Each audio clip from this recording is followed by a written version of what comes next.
Welcome, my name is Billy, this is Gareth, and we're from the Buccleuch Arms in St Boswells in the Scottish borders. We're not there today, we're at Hardy's Mill Farm, some 10 miles east of the Buccleuch. And why are we here? Well, it's one of our favourite, most long-standing and loyal suppliers, not least because they have the most incredible beef. A herd that was started by Alison Shook's grandmother in 1949. Today we're going to show you two dishes. The first one we'll begin with is, in a nutshell, is beef barbacoa using the Jacob's ladder. It's been slow cooked, and then it's we're going to make a smoked pico de gallo relish that goes with that in a taco made with tortillas. That's pretty much it. So over to Gareth. Tell us what you're going to do. So basically we're using the best meat you can buy, the Jacob's ladder from the top end of the neck, Hardy's Mill obviously, and it's pedigree Aberdeen Angus. Now the thing we do to this, we're not really going to do much. We're going to pierce the top a bit. So you just take your knife, a couple of piercings, and that's just to make sure that the skin gets cooked all the way through. If you don't do that, it doesn't. It's horrible. And then we're going to take from the bone, and the reason why a lot of chefs don't use this because it's uneven.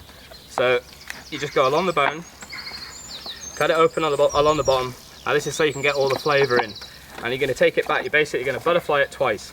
You got once, and then follow the seam again. So we're basically seaming it. And actually, from here, you could seam out a couple of steaks if you were to do so. So I'm just going to go all the way through. It doesn't matter how messy it is. So you've got two flaps. Now we're going to put different ingredients through this. Now, what we would use, or what the Mexicans would use, they would use chipotle morita, which is more of a smoked, woody chipotle. Now that's actually quite hard to come by in this country. We're more inclined to have them in sort of a tomato sauce essentially, but it's quite spicy. Now chipotles are just they're smoked jalapenos. There's nothing special about them. They're very good though.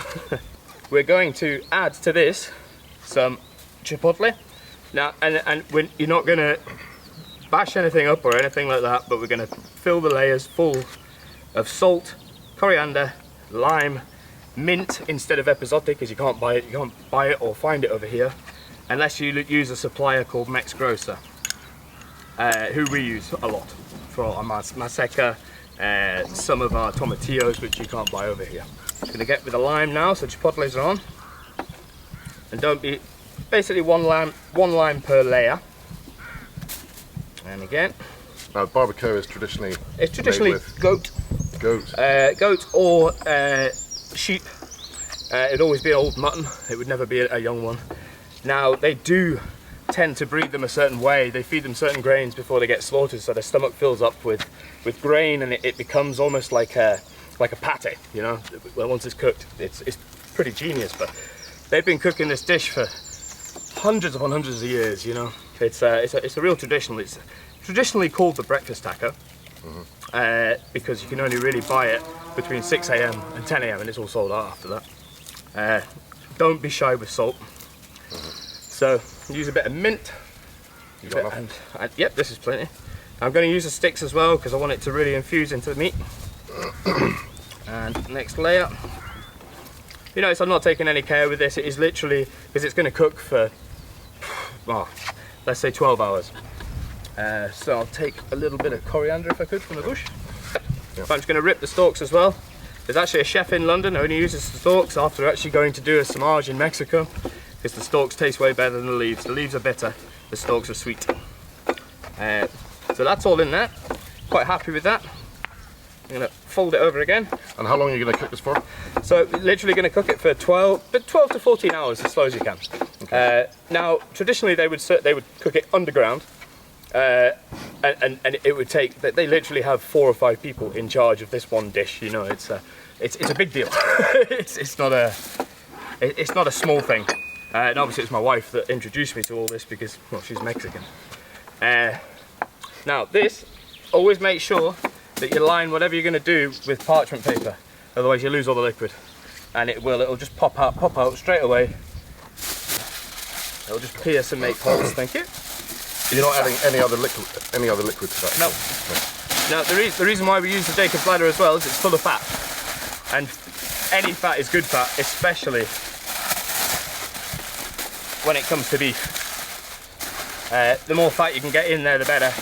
Never use like a top side or a silver side for anything like this. Always use brisket, ladder, short ribs, any fatty cut. Don't use the overused joints. But the fact that the bone's there is adding flavour? The bone adds, and it also keeps it moist. And that's it, ready to be put on the barbecue or in the oven. So here's one we made earlier. It's the barbacoa in the barbecue. It's looking absolutely fantastic. It started cooking yesterday at maybe 6 o'clock at night. We're just going to take it off the barbecue and we'll place it onto this piece of wood. And we're going to get ready to start pulling it apart. Now, most of the liquid will still be in there. They'll obviously, we lose a bit on the barbecue. Use my brain. And there we go. So here we are, is the big reveal. It's basically, we're just going to open it up. It's in plenty of foil and liquid, and as I can see, and you'll be able to see in a second, is the fat cap has completely stayed in place, and it's ready.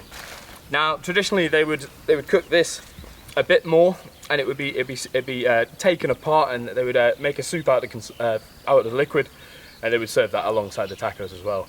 But for our case, the way we cook it, with it not being goat and it not being the whole insides, you don't get as much liquid, but you're definitely left with a better product, or just as good anyway, best as I can do. Smells amazing. Well, I'll let you get on with the start making these tortillas, and I'm going to finish making the pico salsa that we talked about earlier. This is going to go the filling for the taco. Okay, we've got Standhill tomatoes. Standhill's a farm that makes amazing tomatoes, about in Lily's Leaf, just 3 miles south of Buccleuch, and just tremendous. We've got some finely chopped red onion, a tiny bit of garlic. I'm gonna put in plenty of fresh coriander. So next stage, we're popping the coriander straight into our pico. A whole lime goes in there as well. The last thing we're going to put in here, because we're calling it a smoked relish, is the juice that came out of the chipotles. So now for the next trick is a good one. This is made with maseca, it's the tortillas. Now these are gluten-free. They're very good for you, in fact. I liken them to the best short crust pastry you'll ever eat, with a different flavour. They're addictive, they're amazing with cheese, they're just amazing with everything, if I'm honest. Now I'm just going to do a few for presentation purposes. Now my first experience with tortillas was watching a little old granny do about 20 every minute, and I still can't do it. I've tried. Now we were sat in her house waiting for mamellas, which are actually going on the menu at the Buccleuch soon. Cool. My favourite dish. Mamellas are 2 tortillas, black beans in the middle, or pinto beans, and then a deep fried and topped with salsa.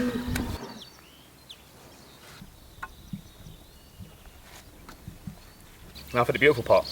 Cool. So, what I'm going to do, I'm literally going to pull it because I've allowed it to cool a little bit, and you're going to see just how cooked it is. Now, that's on bone. Let's take the meat off. Now this is very hot still. I've got chefy hands, and even then I'm finding it very hot. So I'm going to use my big fork. Now you are to use everything. Do not throw away any of the fat or any of the juices, if there is any, or any of the chilies. So normally it would be easier just to pull apart. In fact, we've got them there. I'm going to pull it apart with 2 forks. Same way you would shred chicken. This is why you keep the fat.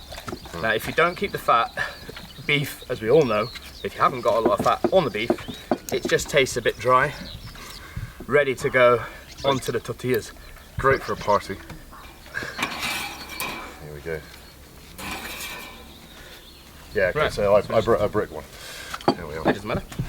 So now the tortilla, like I said, it's a bit like short crust pastry. Now they're used as a shovel. It's the same way Indians use naan bread, or breads, or in fact to that matter. We're going to get a good whack of beef. There's no point being stingy. Now I do want a little bit of fat in there and all. because that is your flavour. And the Hardy's Mill bones in beef does tend to be just superb compared to any others. And we'll just finish them with a bit of this Yeah, good amount of salsa. relish. Again, don't be stingy. It's Great. meant to make a mess. That is going to make a hell of a mess. It's supposed to. Now that is a bloody good, fresh, local, Yum. by the way of Mexico, dish. Well, I think that deserves a glass of something special there. So before we tuck into this, hold on, Gareth. Thank you. And that's tremendous. Cheers. Okay. Tremendous. I'm probably not going to be able to speak.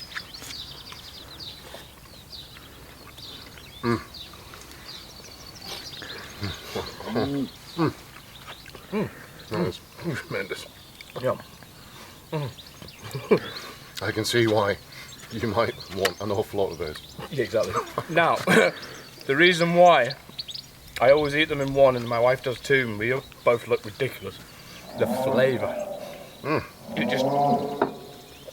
It overtakes your body, and you feel so damn good because of the chili and the endorphins. Oh, I literally have goosebumps eating this. This is so good. Cool. Yeah, street food at its best.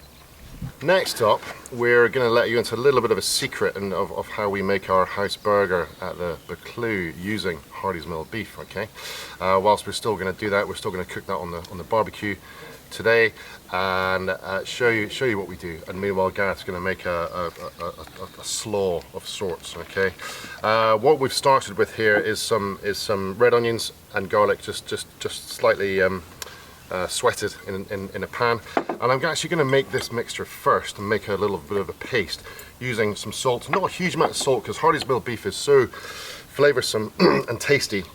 It doesn't need as much salt as an awful lot of beef or regular ordinary beef does. Tomato puree and some Dijon mustard goes in there. There are one or two things missing that we often would. Actually, could you chop me a little bit of rosemary and thyme? I forgot about that.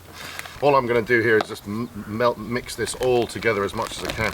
Gareth's going to start making a slaw to go with the burger. Simply in a slaw is what you would expect to be in a traditional coleslaw, but the difference is we're going to use red cabbage. And we are making more of a slaw than a coleslaw. Just grate a little bit of carrot. You don't need too much. Now I'm going to add a little bit of lime just to keep things going through, just to punch through that mayonnaise, because I am going to use a tiny bit. Meanwhile, these burgers are ready to press. Because it's been out of fridge for just a certain amount of time, we're looking at 8-ounce burgers, roughly. What I would often do is make these burgers. We use a little machine at work, but this is perfectly adequate once you've compressed it slightly to make your burger, just like that. And often, if you've got time, we find it just needs a little bit of time in the fridge just to bring it back together again. It helps on a barbecue, particularly unless you're cooking just in a pan at home. That is those ready to go onto the grill.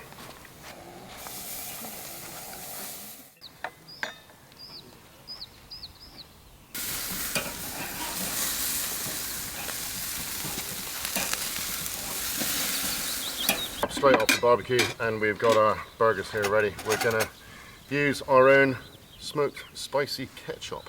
There we go. Bit of that on the bottom, bit of that on the top. Often at the Buccleuch we use a different chipotle mayonnaise. We think this is, since we're at the best farm in the borders, we think for beef we're using this. Bit of leaf on there. Yeah, a bit of leaf. You put a little bit of mayonnaise if you like. And that is pretty much it. Our house burger with our own smoked ketchup, with our own slaw. You remember the last time I did it, someone complained saying it wasn't Mexican. Time to try this out.